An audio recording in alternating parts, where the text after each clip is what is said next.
Okay, my name's Brad Bowman, and I live in Dallas, Texas, where I practice ophthalmology. I'm a board-certified ophthalmologist in Dallas, and I work at a practice called Corneas Associates of Texas. I have 4 partners, and been practicing there for about 16 years. I was introduced to the Lighthouse in about 1999 by Dr. Roger DeHaven, who's introduced so many to the Lighthouse. And Roger let me know that there was a need for a cornea surgeon here to do cornea transplant surgery. And he invited me to come with him on his next trip, which I believe was in 2000. And I made that trip with Roger, and since then this is my 4th trip to come.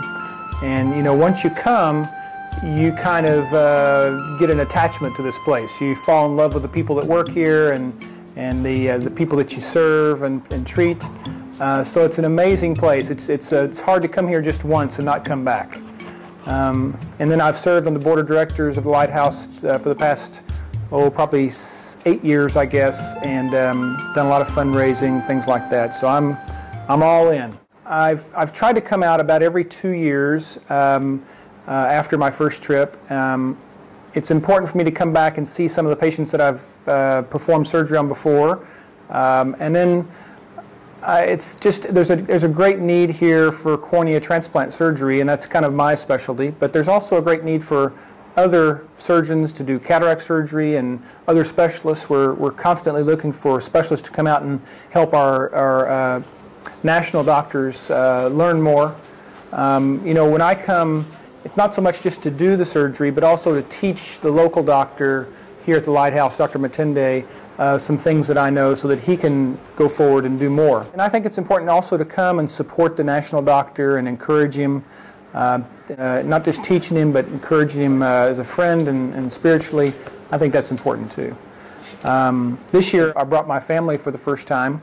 I've been waiting for my kids to grow up a little bit so they could really get the full kind of meaning from this trip, and we've had such a great time, and they've enjoyed seeing the mission, and then we've done some things outside the mission. Yesterday we went on eye camp, and that was just a great time for them to get outside of the metropolitan area a little bit and see what life's like out in the rural part of Africa, and they've loved it. Yeah, you know, and I think that's a concern when you bring a wife and kids here, or a spouse, and or you know, like 2 years ago or 3 years ago, I brought my parents who were 70 years old, and I think it's a concern about, you know, how they're going to be. Are they going to be comfortable? Are they going to be safe? Are they going to feel like they have something to do or be plugged in? And I think that's a concern that all doctors will have visiting doctors. And first of all, I mean, we're sitting in a beautiful home right on the Indian Ocean with a spectacular view. I mean, the accommodations are just super.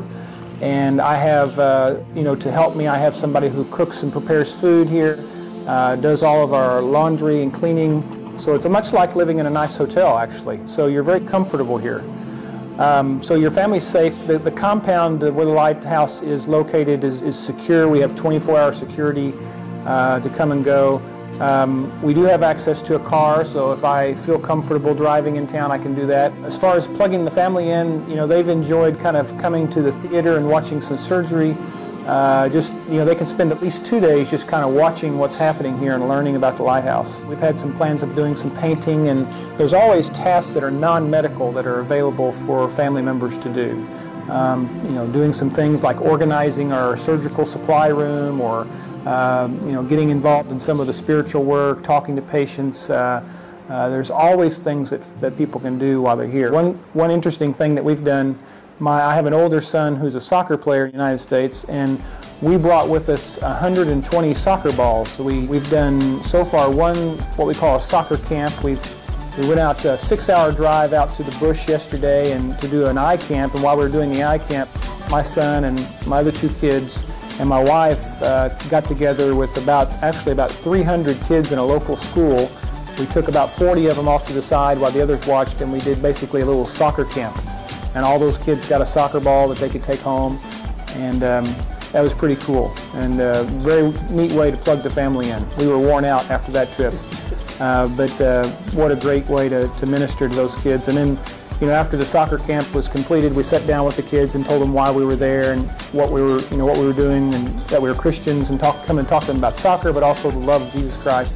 And they were very receptive to that. And, well, I would just encourage you to take the leap of faith and come. I think it does take a little bit of a step to make it here, and to just make the effort to get here. But once you get here, you will be so glad you came. And there's the probably concerns too about getting here and being able to use your trade in a useful way. And this is not a place where typically you come and do a lot of big volume of surgery. The main key here is that we're coming and teaching these doctors some things that we know, some tips about phaco surgery, or maybe some new ideas about doing glaucoma surgery, or strabismus pediatric ophthalmology, oculoplastic surgery. We certainly are looking for a retina specialist to come out and give us some tips on how to get up and running with retinal surgery. So we just need just about any type of eye doctor. I've been impressed by the amount of disease called keratoconus here. We're seeing a large number of young kids with severe keratoconus. Now, keratoconus is a disease of the cornea that causes the cornea to be very misshapen, and their cornea bulges forward, becomes kind of cone-shaped, and they can't see. I mean, these kids are counting fingers, hand motion vision from keratoconus. So that's been impressive, and those kids have no options for vision. I mean, those are kids who can't see well enough to participate in the classroom at school, or see well enough certainly to drive, or to ride a bicycle, and see well enough to do things like that. So by doing cornea transplant surgery for those kids, we're really giving them a chance of better vision and a chance of plugging into normal society here in Africa. So that's been, I think, the last couple times I've come, the most impressive thing about the need for cornea transplant surgery. So you just got to take that leap of faith and come, and then once you come, you'll come again, no doubt in my mind.